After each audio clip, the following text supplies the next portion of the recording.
Porque alguns religiosos, conforme a mídia tem noticiado, têm sido vítimas de transtornos psicológicos, depressão, transtorno do pânico.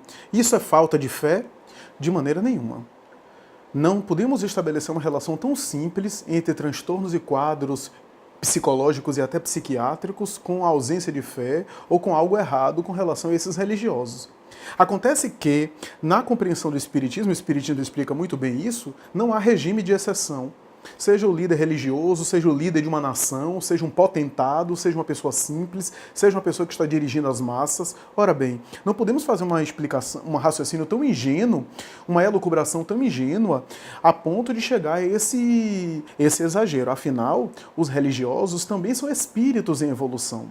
Criaturas dedicadas ao bem, espíritos voltados a uma tarefa, às vezes missionárias, que recebem auxílio do mundo espiritual, mas é um espírito em prova também, que tem os seus desafios evolutivos, que tem suas questões, que tem as suas matrizes do passado mal resolvidas ainda e que vêm e que eclodem na existência atual. O fato de eles serem religiosos e de estarem com uma tarefa nobilitante, dedicada ao bem, não os isenta de passar pelas provas que eles tenham que passar, de experimentar e enfrentar os desafios da jornada, de padecer, inclusive, as provas e expiações, e que talvez, se não fosse o amparo religioso e a compreensão que eles tenham, estariam em uma situação muito pior. Aliás, muitos desses estão dando exemplos tanto de humanidade, no sentido de que passam pelas mesmas experiências que todo mundo passa e que não há privilégios, como também exemplo de resignação, de coragem, de fé. Porque a verdadeira fé é importante, é valiosa nesses momentos de luta,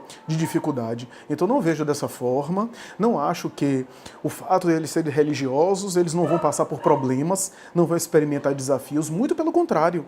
E se a gente for recordar, Francisco de Assis, esse espírito sublime, ficou acamado com transtornos de depressão um tempo da sua vida.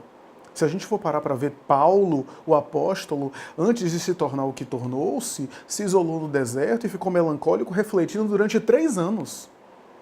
Se a gente for avaliar, por exemplo, as grandes sagas de São João da Cruz, de Teresa de Ávila, de São João Crisóstomo, em alguns momentos entrando numa espécie de noite escura da alma, se a gente for lembrar de Madre Teresa de Calcutá, que segundo escritos dela recente, ela experimentou durante anos inquietações e conflitos até religiosos.